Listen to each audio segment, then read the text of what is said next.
My sister pulled me aside 20 minutes before her wedding and whispered something that stayed with me long after the music stopped. "Stay away from the VIPs. She said it softly, almost like a joke, but there was something behind it that I couldn't ignore. I smiled and nodded because I didn't want to cause problems on her big day. I figured she was worried I wouldn't fit in. After all, I was the sister who spent years in army barracks and deployment zones while everyone else built lives filled with parties, business dinners, and social connections. At the time, I thought she was embarrassed by me. I had spent 11 years serving in the United States Army. Duty had taken me far from home and even farther from the life my family seemed to value. While I was overseas, missing birthdays and holidays, my younger sister Lee was creating a very different future for herself. We grew up together in a small Virginia town. We shared a bedroom, borrowed the same bicycles, and survived on hand-me-downs. Our mother worked long hours at the hospital, and our father, Colonel Harlan Callum, believed actions mattered more than words. He wasn't an emotional man, but he taught us discipline, responsibility, and loyalty. When I enlisted at 22, Lee thought I was leaving everything behind. Maybe part of me was. Military life gave me purpose even when it came with sacrifices. I deployed twice and returned home changed each time. Meanwhile, Lee learned how to move comfortably through a world of wealthy families and influential people. Eventually she met Foster Aldane, a man whose family name carried weight throughout Virginia. Their relationship opened doors most people only read about. By the time they became engaged, Lee seemed completely at home among people with private estates, expensive cars, and generations of inherited wealth. I was genuinely happy for her. When I attended her engagement celebration in my dress uniform, I felt slightly out of place, but I didn't mind. Lee laughed, hugged me, and told me I was so perfectly Dara. At the time I took it as affection. Looking back now, I hear something different in those words. The wedding day seemed perfect on the surface. Beautiful venue. Beautiful bride. Powerful guests. But before the night was over, a retired army general would stand in front of everyone, call my name, and reveal a truth that would change my family forever. The wedding invitation arrived at my base 8 weeks before the ceremony. Even before I opened it, I could tell it was expensive. The envelope was thick, the lettering was elegant, and the Aldane family crest sat proudly at the top like a reminder that this wedding belonged to a different world than the one I lived in. Inside was a handwritten note from Lee. "Dara, so glad you can make it. There will be some important family guest. Just be yourself, okay? Don't try to talk to everyone." I read the note several times. The words felt harmless enough, yet something about them bothered me. It sounded less like advice and more like a warning. Still, I convinced myself that wedding stress was making her act strangely. Planning a huge event couldn't be easy. I put in my leave request, got approval, and made the long drive to Virginia. 15 hours on the road gave me plenty of time to think about seeing everyone again. It had been a while since I spent real time with family outside of holidays and brief visits. When I arrived, I learned I wouldn't be staying at the estate where the wedding was being held. According to Lee, every room had already been claimed by Foster's relatives. She sounded apologetic, but not enough to change anything. My mother had a room there. My aunt had a room there. Several cousins had rooms there. I checked into a budget motel 6 miles away and told myself it wasn't a big deal. The next morning, Lee asked me to come see her in the bridal suite. When I walked in, she looked incredible. The dress fit perfectly, her hair was pinned up beautifully, and she already seemed emotional before the ceremony had even begun. I hugged her tightly and told her she looked amazing. For a moment she held on to me longer than expected. Then she stepped back and studied my face. "Dara, promise me something." "Sure. There are some VIP guests here today. Some of Dad's old colleagues and a few people connected to family business matters. Just stay away from their table, okay? This is my day. I don't want any complications." The request caught me off guard. What kind of complications? She gave me a familiar smile, the same one she used whenever she wanted a conversation to end. "You know how you can be. Just relax and enjoy yourself." I almost asked another question but stopped. Arguing with a bride an hour before her wedding seemed pointless. So I agreed. I left the suite feeling uneasy. None of it made sense. The note. The motel. The warning. At the time, I thought Lee was worried I might embarrass her in front of wealthy guests. What I didn't know was that one of the men seated at that table hadn't come for the wedding at all. He had traveled hundreds of miles for a reason connected directly to me, And before the night was over, everyone in that room would understand why. The ceremony itself was beautiful. Everything happened exactly the way expensive weddings are supposed to happen. Foster became emotional before Lee even finished her vows. Lee looked radiant standing beside him, smiling through happy tears while guests watched with admiration. I sat quietly a few rows back with the rest of the family. My mother cried more than once. Aunt Brenda kept passing tissues down the row. The whole event felt carefully planned, polished down to the smallest detail. The vows sounded perfect, almost too perfect. Every sentence seemed rehearsed and balanced. They were heartfelt but not entirely personal. So the guests loved them. When the ceremony ended, everyone applauded, and the newly married couple walked back down the aisle looking like they had stepped out of a magazine. The reception took place inside a beautifully restored barn on the Aldane property. Calling it a barn almost felt wrong. It looked more like a luxury event hall than anything that had ever housed animals. Crystal chandeliers hung from wooden beams. String lights stretched across the ceiling. Elegant centerpieces filled every table. Money was everywhere you looked. Servers moved through the room carrying trays of food that I couldn't even pronounce. A string quartet played near the dance floor. Guests laughed over glasses of expensive wine. I found my assigned seat near the back of the room. It wasn't surprising. I wasn't part of Foster's social circle, and I hadn't expected special treatment. The elderly man seated beside me fell asleep before dinner was finished, leaving me with little company beyond my own thoughts. From where I sat, I had a clear view of the VIP table. The people there seemed different from the rest of the guests. They carried themselves with confidence that came from years of influence and authority. Among them sat my mother, several business associates connected to the Aldane family, and one man who immediately caught my attention. He wore a formal army uniform. Even from across the room I recognized the insignia on his shoulders. 4 stars. A general. His silver hair and age suggested retirement, but nothing about him seemed diminished. He sat upright, calm and observant, saying very little. He reminded me of senior officers I had met during my years of service, men who never needed to raise their voices because everyone listened anyway. At one point his eyes met mine. He gave a small nod. Not a polite greeting. A deliberate acknowledgement. For a moment I wondered if we had met before, but I couldn't place him. The evening continued. Toasts were given. Guests laughed at stories from college days and childhood memories. My mother stood to speak and became emotional halfway through her speech. Everyone applauded when she finished. Then dessert arrived. The room settled into comfortable conversation. Suddenly the general pushed back his chair and stood. The change was immediate. People stopped talking. Nearby conversations faded. The entire room seemed to sense that something important was about to happen. The general adjusted his jacket and looked across the reception hall. His voice carried effortlessly through the silence. Before this evening ends, there is a matter that needs to be addressed. Then he looked directly at me. Dora Callum. Would you please come forward? Every head in the room turned in my direction. The moment the general spoke my name, the entire reception hall seemed to freeze. Conversations stopped. Forks paused halfway to plates. Dozens of eyes turned toward me at once. For a second I honestly thought he had mistaken me for someone else. But then he looked directly at me and waited. Years in the army had trained me to respond when a senior officer called. My legs moved before my thoughts caught up. I pushed back my chair and stood. The walk to the front of the room felt much longer than it actually was. As I moved between the tables I noticed people whispering. Some looked curious. Others looked confused. A few seemed to already know something I didn't. When I reached the head table I glanced at Lee. That was the moment I realized something was wrong. She wasn't surprised. She wasn't confused. She looked terrified. Her face had gone pale beneath the carefully applied makeup. Foster sat beside her with one hand resting on her arm, but even he seemed unsure what was happening. Lee stared at the general as though she had been dreading this exact moment for a very long time. The general stepped forward and offered his hand. "Dora," he said. "I'm General Raymond Pruitt, retired." I shook it automatically. His grip was firm. "I served alongside your father for 19 years. He was one of my closest friends." The mention of my father immediately caught my attention. Colonel Harlan Callum had been gone for 4 years.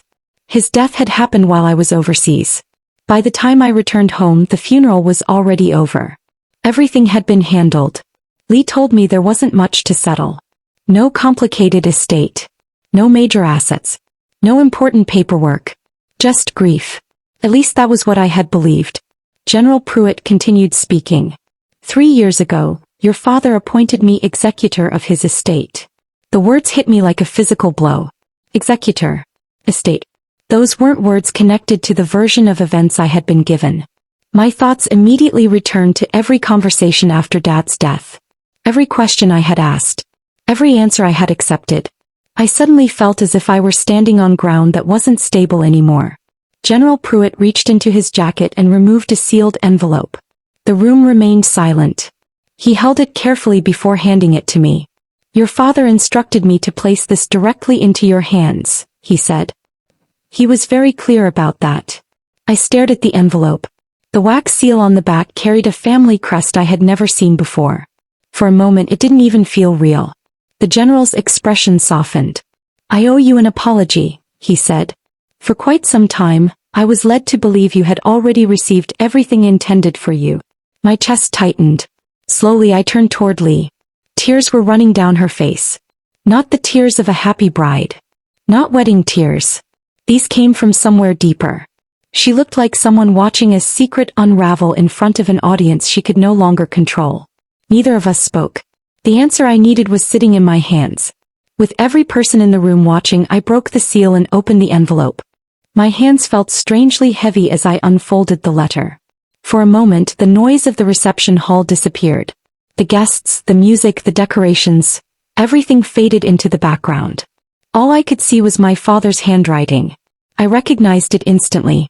The letters were neat and precise, exactly the way I remembered from birthday cards, notes left on the refrigerator, and the reports he used to write during his military career. Seeing those familiar words after 4 years felt like hearing his voice again. The letter was dated 14 months before his death. That alone stopped me. Dad had known he was sick long before any of us realized how serious things were. He hadn't told me. He hadn't told Lee. Reading that date made me understand how much he had been carrying on his own. The first page was personal. It was filled with things a father wants his daughter to know when he fears time is running out. Advice. Memories. Regrets. Small moments from childhood that I thought he had forgotten. I felt tears gathering in my eyes as I read. But it was the second page that changed everything. Dad explained that many years earlier he had created a family trust using money inherited from his father. He wasn't a wealthy businessman. He had spent his life in military service. Still, he had carefully protected that inheritance and allowed it to grow over time. The trust belonged equally to both of his daughters, Lee and me, 50% each. I read the paragraph twice to make sure I understood it correctly. Then I read it a third time. My heart was pounding. Dad explained that before his health declined, he had spoken with Lee about the trust. He trusted her completely. Since I was stationed overseas at the time, he believed she would make sure I received all necessary documents when the time came. Then I reached a sentence that made my stomach drop. If you are reading this from General Pruitt rather than through your sister, then I am sorry, Dara. I chose to trust and I may have chosen wrong. The words seemed impossible. I looked up from the paper and immediately found Lee. She couldn't meet my eyes. The room suddenly felt colder. I continued reading. The trust's value had grown to $460,000. My share had always existed. It had never disappeared. It had never been lost. Yet somehow I had never been told about it. According to the information attached to the letter, paperwork had been filed claiming I was unreachable due to active military service. Temporary authority over both portions of the trust had been granted to Lee so she could manage everything until contact was established. At first I thought there had to be some mistake. Then I read further. The authorization hadn't lasted a few months. It had been renewed again. And again. And again. 3 years had passed. 3 years while I answered phone calls. 3 years while I came home on leave. 3 years while my sister knew exactly where I was. As the truth settled over me, I slowly lowered the letter. For the first time since arriving at the wedding, I understood why Lee had wanted me far away from that VIP table. Because the truth had been sitting there waiting for me all along. When I lowered the letter, the reception hall remained completely silent. A few minutes earlier, the room had been filled with music, laughter, and wedding celebrations. Now nobody seemed to know what to say. The atmosphere had changed so quickly that it felt unreal. I wasn't sure how much information General Pruitt had already shared before calling me forward. Whatever he had said, it was enough. The expressions around the room told the story. People understood that something serious had just been revealed. I glanced toward Foster's family. His father sat quietly, watching Lee with an expression that was difficult to read. It wasn't anger exactly. It looked more like disappointment mixed with concern. Aunt Brenda had both hands covering her mouth. Several guests were staring between Lee and me, trying to piece together what had happened. My mother looked shaken. She gripped the edge of the table so tightly that her knuckles had turned white. I had never seen her look so lost. For a moment I simply stood there holding the letter. I wasn't ready to process the trust. I wasn't thinking about the money. I wasn't even thinking about my father. I was looking at my sister. Lee sat frozen at the head table. Her bouquet rested in her lap exactly where she had placed it earlier. Tears streamed down her face, leaving faint marks through her makeup. I knew her well enough to recognize the difference between guilt and surprise. This wasn't shock. She had expected this day to come eventually. Maybe not at her wedding. Maybe not in front of everyone. But she had known. Slowly I walked toward her. Years in the army had taught me that emotional reactions rarely help in the middle of a crisis. First you gather facts. Then you decide what to do. So I focused on one question. I stopped directly in front of her. How long? She closed her eyes immediately. Her shoulders dropped. For a second I thought she might refuse to answer. Lee, I said quietly. How long? The room was so silent that I could hear someone setting down a glass somewhere behind me. Finally she spoke. Since the 2nd year. The answer hit harder than I expected. I waited. She swallowed and continued. After you re-enlisted. I convinced myself it didn't matter. I thought you were staying in the army forever. I thought you didn't need it. I stared at her. You thought I didn't need to know the truth? Fresh tears rolled down her cheeks. I kept telling myself you had your own life. That you weren't coming back here. I felt something tightening in my chest. Not anger yet. Something deeper. Confusion. Disbelief. You told me there was no will. She looked down at the floor. No response. You told me Dad hadn't left anything behind. Still nothing. I remembered standing beside her after the funeral. I remembered asking questions because I trusted her. I remembered accepting her answers without hesitation. You looked me in the eye and said there was nothing to settle. At last she nodded. I know. Just 2 words. No excuses. No attempt to blame someone else. No explanation that could erase what had happened. In that moment the hardest part wasn't discovering the trust. It was realizing that someone I had trusted my entire life had chosen the lie over and over again. And standing there in her wedding dress, Lee finally seemed to understand exactly what that choice had cost. The wedding ended much earlier than anyone had planned. The band packed up before midnight. Guests left quietly. Conversations that should have been about the bride and groom became conversations about trust documents, unanswered questions and uncomfortable discoveries. I spent the next several days trying to understand exactly what had happened. The letter had revealed enough to change everything, but it hadn't explained how things reached that point. For that, I met with General Pruitt twice and sat down with the trust attorney, Carol Denning. By the end of those meetings I finally had a complete picture. What surprised me most was that the truth wasn't simple. I had spent years imagining betrayal as something dramatic. Something obvious. Something done by a villain who knew exactly what they were doing. This was different. The story that emerged was built from small decisions made over time. One choice. Then another. Then another. Each one easier than admitting the previous mistake. Shortly after Dad died, Lee contacted Carol before anyone else did. She introduced herself as the primary family contact and explained that I was overseas. That part was true. At the time I was deployed and difficult to reach. The problem was what came next. She never actually tried. No emails. No phone calls. No messages through military channels. Nothing. Instead she requested temporary authority to manage matters connected to the trust until I could be contacted. The request was approved. According to Carol, it was intended as a short-term solution. 6 months at most. But when the authorization expired, Lee renewed it. Then she renewed it again. And again. For 3 years. Every renewal required paperwork. Every renewal required a decision. Every renewal was another opportunity to tell the truth. He never did. The trust itself remained intact. My portion wasn't emptied or transferred away. Hearing that should have made me feel better. It didn't. Because while the principal balance stayed untouched, Lee had access to income generated by the full account. Interest earnings and investment growth were being categorized as management expenses and maintenance costs. Carol explained everything carefully. The withdrawals were not authorized under the terms of the trust. They shouldn't have happened. The only reason nobody noticed was because nobody had reason to question them. The amount wasn't millions of dollars. It wasn't even close. But when Carol showed me the records, the total approached $40,000 over 3 years. I stared at the number for a long time. Then I realized the money wasn't what hurt the most. There was something else. Something I couldn't stop thinking about.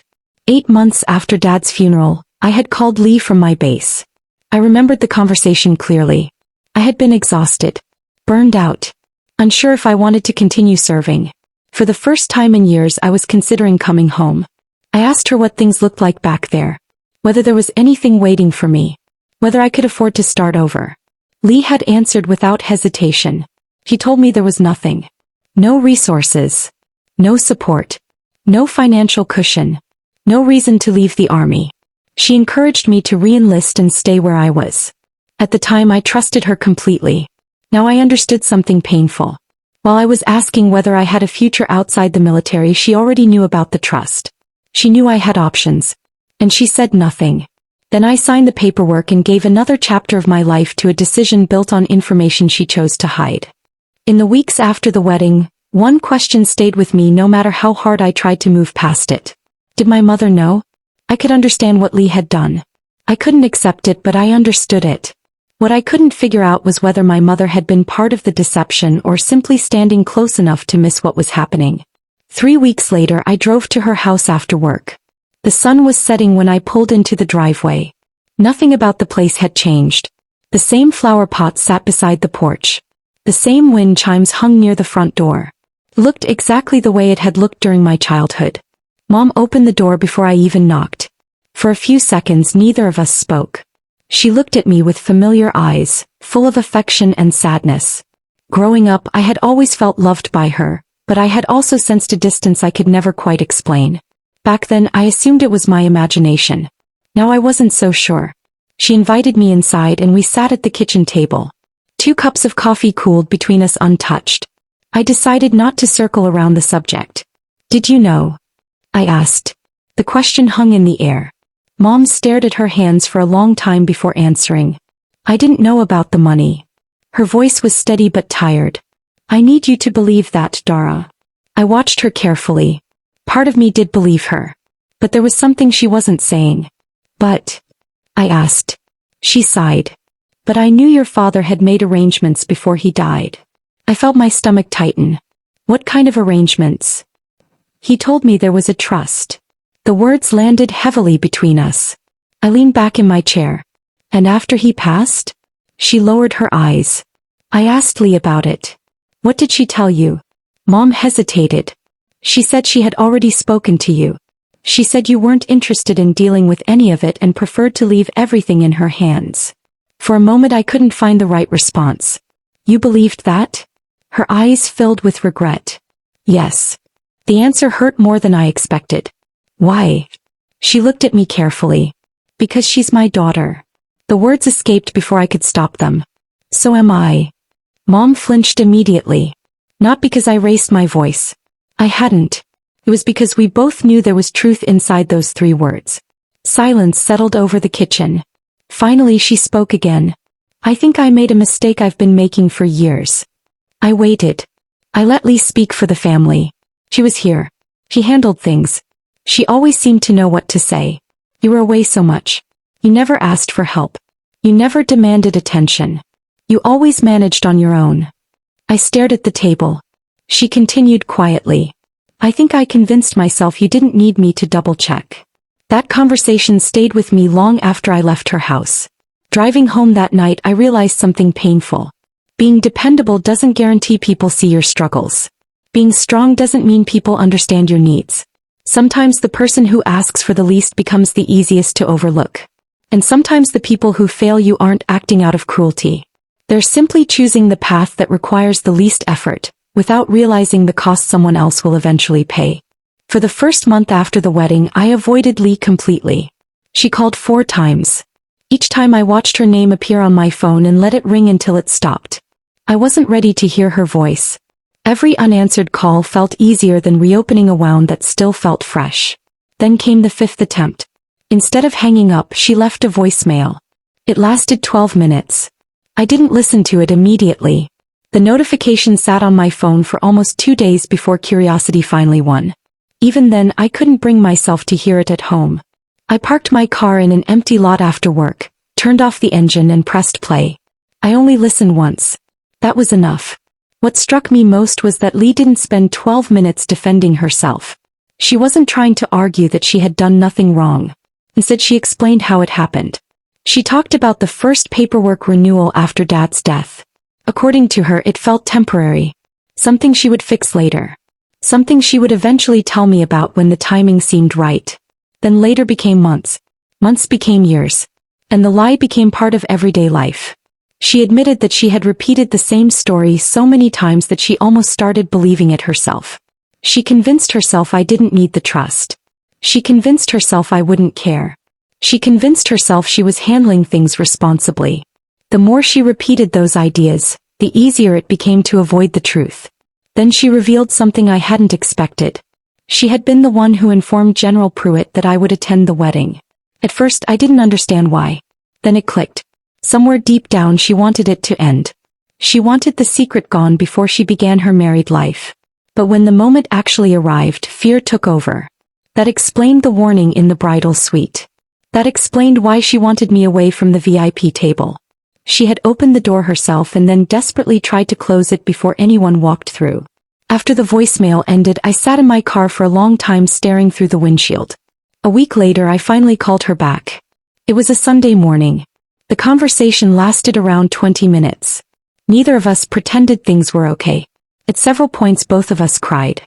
I told her the money wasn't the hardest part for me. Money could be calculated. Money could be repaid. The real damage came from something else. I reminded her about the phone call after Dad's funeral. The one where I told her I was exhausted and uncertain about my future. I told her how scared I had been. I told her how badly I had wanted somewhere to land. A reason to come home. A chance to build a different life. You knew there was one, I said. You knew I had options. The silence on the other end felt endless. Finally she answered. I know. Her voice cracked. I'm sorry. I waited. She continued softly. I don't know what else to say except I'm sorry. For the first time I believed she meant it. But apologies and solutions are different things. I told her I had already spoken with Carol Denning and that the financial issues would be handled through proper legal channels. No private agreements. No family shortcuts. No verbal promises. She didn't argue. That's fair, she said. And strangely enough, despite everything that had happened, it became the most honest conversation we had ever shared. The legal process lasted 7 months. Compared to everything that had happened before, those months felt surprisingly calm. There were meetings, documents, signatures, and long stretches of waiting. What mattered most was that Lee never tried to fight the outcome. She accepted responsibility.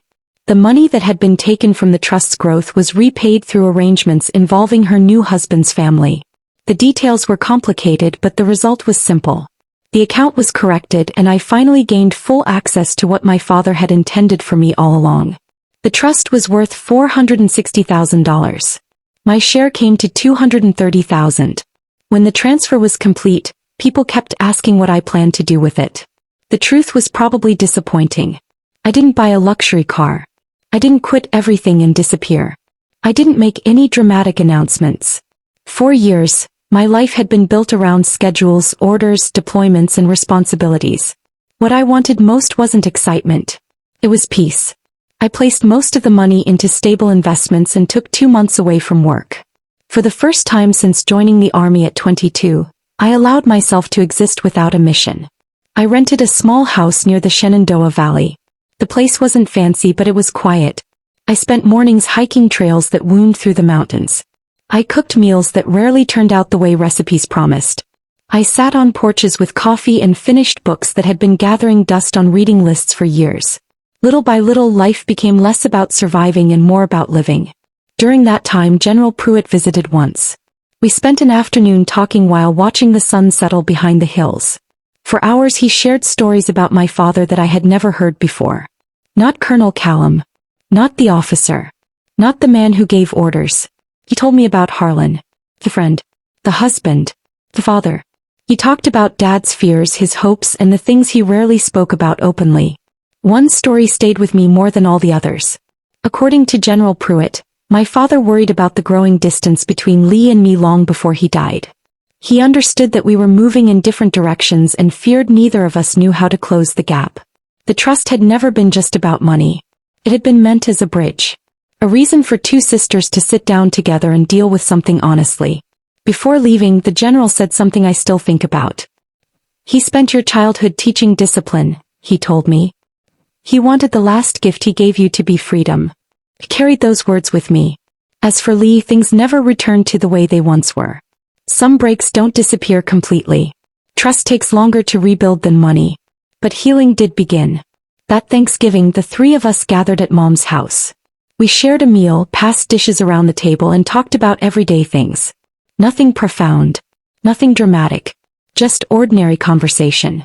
For the first time in years, it felt like we were trying instead of pretending. Lee is still my sister. The past cannot be changed. What happened will always be part of our story. But it no longer controls the ending. And sometimes, after enough truth has been spoken, that is the closest thing to peace a family can find. Did Lee deserve forgiveness, or would you have walked away for good? Let me know in the comments. If you enjoyed this story, don't forget to like, subscribe, and share. Thanks for being here, and I'll see you in the next one.